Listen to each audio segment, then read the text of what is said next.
Asibingelele ngegama lenkosi yethu Jesu Kristu. Sibonga kakhulu ithuba esitholayo ukuba sishare izwi lenkosi together.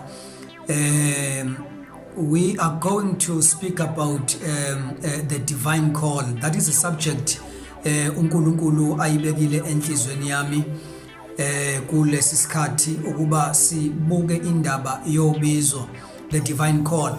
Now we are going to read izwi lenkosi kwincwadi yokuqala yabaseKorinte chapter 12 verse number 28. Also we are going to read Ephesians chapter 4 verse number 11 only. Now ke izwi lenkosi kwincwadi yabaseKorinte lifundeka kanje. And God had set some in the church, first apostles, secondarily prophets, thirdly teachers, after that miracles, then gifts of healings, helps, government, diversities of tongues.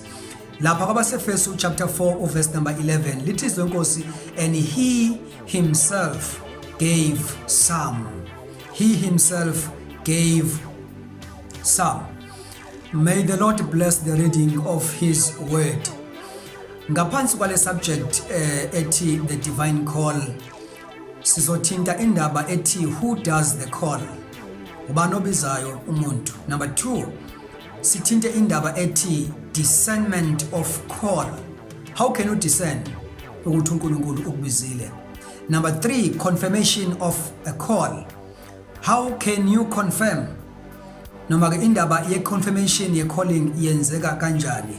Number 4, preparation for calling. Ukuthi izwi lenkosi lithini ngendaba ye preparation for a calling. Then lastly, we're going to speak about what are called people like. Abantu ababizwa uNkulunkulu banjani? How can you judge? How can you see umuntu obizwe uNkulunkulu?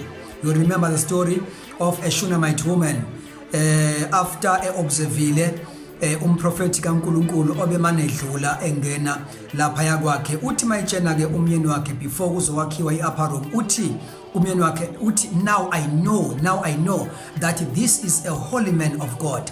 After the observation, now ke you can see ukuthi it is not everyone singambiza ukuthi he is a man of God or he is called by God, but there are things okufana ukuthi zibonakale kuye kuqala. He must prove himself ukuthi this person is called by God. Now that is going to be our last subject or portion of this topic esikhuluma ngawo namhlanje, ukuthi abantu ababizwa uNkulunkulu babonakala kanjani. Now ke singene esigabeni ke esithi who does the call? Ubani obizayo? Ubani obiza umuntu? Uma umuntu kuthiwa ubiziwe usuke ebizwe ubani? Now lama verse esiwafundayo incwadi yabaseKorinte ikhuluma ngamagama athi God had set, uNkulunkulu umisile abathile ebandleni. Bese lithi ke kuqala abapostoli kuze abaprofeti kuqhubeka kanjalo, but the key word is God had set some. Now and kwabaseFesu lithi iBhayibheli, and Jesus gave. Right. Now there is a vast difference between God setting some in the church and man setting some in the church. Kunomehluko phakathi kwabantu abamiswe ngabantu ebandleni nabantu abamiswe uNkulunkulu ebandleni. But biblically speaking, lithi iBhayibheli uNkulunkulu okufana ukuthi athi set some in the church. Right. Uma sikhuluma ngendaba ye calling, ukuthi who does the call or the calling, I used to say abantu ekubizweni kwabo bahlukene izigaba ezintathu, or there are 3 sources of calling. Number 1, kukhona abantu abazibize bona, self-called. You do not enter into the ministry just because you feel like it is a holy call and you like to respond. You cannot make yourself a ministry gift.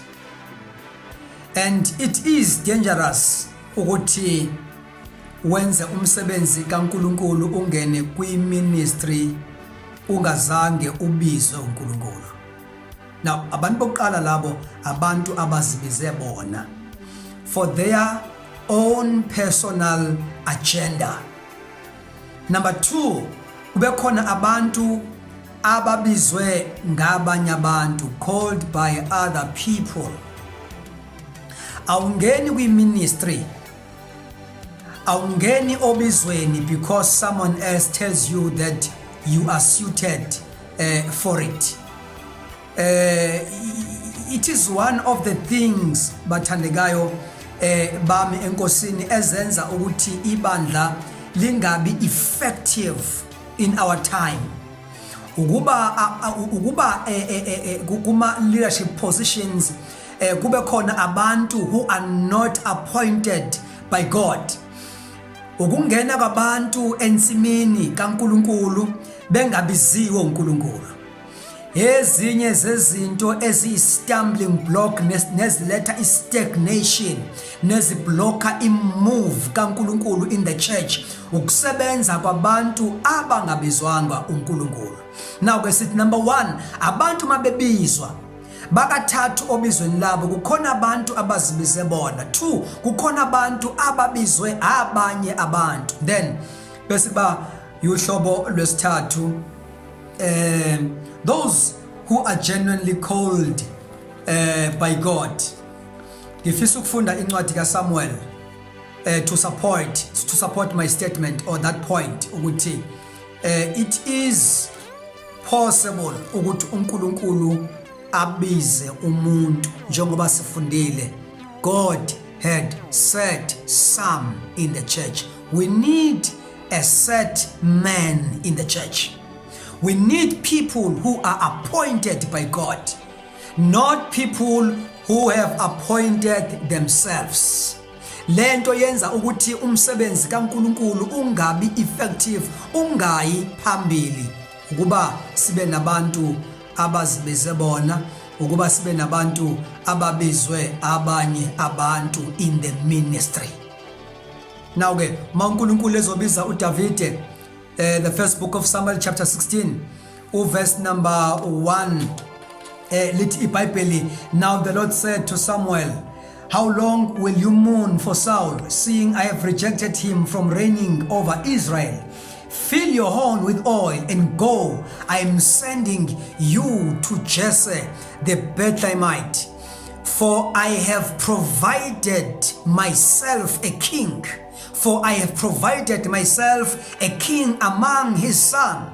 Now, uma ufunda verse number 10 up to verse number 13, lithi izwi lenkosi, thus Jesse made 7 of his sons pass before Samuel.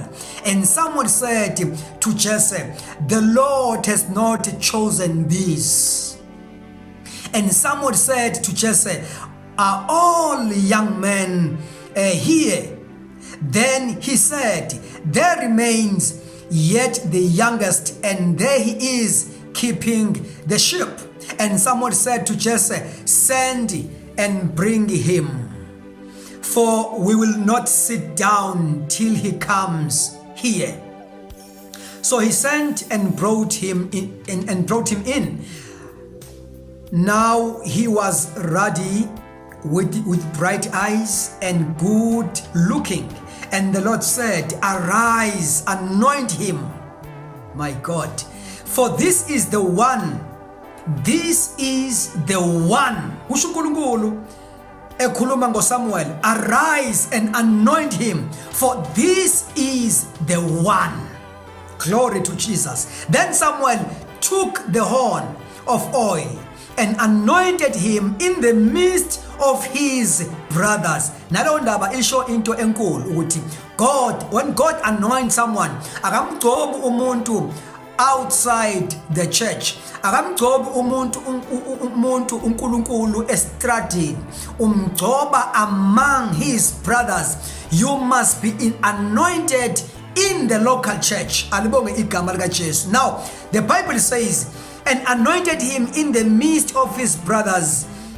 And the Spirit of the Lord came upon David from that day forward. So Samuel arose and went to Ramah. Alibonge igama lika Jesu. Now also encwadini yezenzo chapter 13, uNkulunkulu ukhuluma ebandleni likhonza. The Bible says while they were praying, worshiping God, bezile ukudla, umoya oyingcwele wakhuluma in the local church wathi ngikhipheleni oBarnaba noSaul. Now we are saying uma uNkulunkulu ezogcoba umuntu, umgcoba ephakathi kwabafowabo, umgcoba in the local church, because the local church is there to groom, to develop people, and also to release people to their services, noma to their ministries uNkulunkulu ababezele kuzo wabagcobela zona. Now I'm trying to say here, uNkulunkulu okufanele ukuthi abize abantu.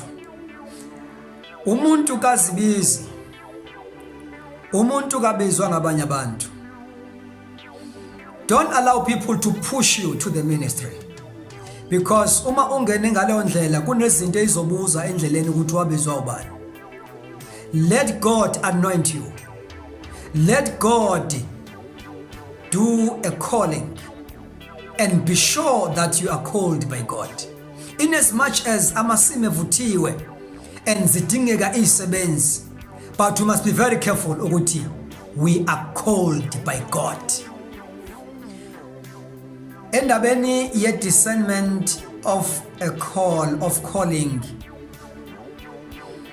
umbuzo uthi, how then does a Christian discern whether God has called him to the ministry or not? Now there is a mystery about God's call that can only be answered in the heart of God. In fact, God often calls the unlikely into the position of authority.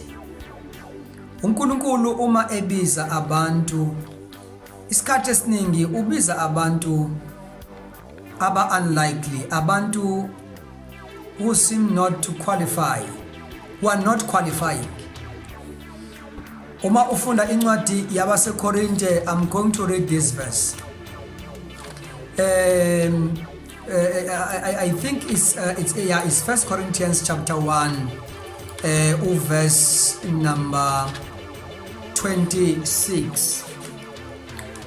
Lithi izwi lenkosi, for you see your calling, brethren, that not many wise according to the flesh, not many mighty, not many noble are called. Not many wise, not many mighty, not many noble are called.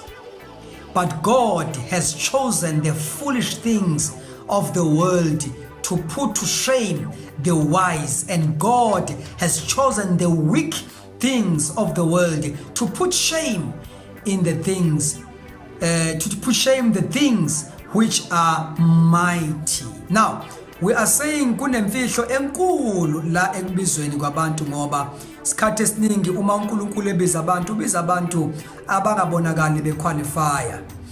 Now there are four major factors which need to be considered as far as God-given call to the ministry is concerned.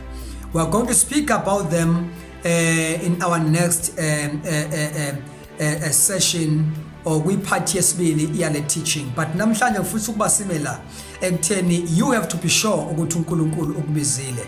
You have to check whether awuzibizanga yini.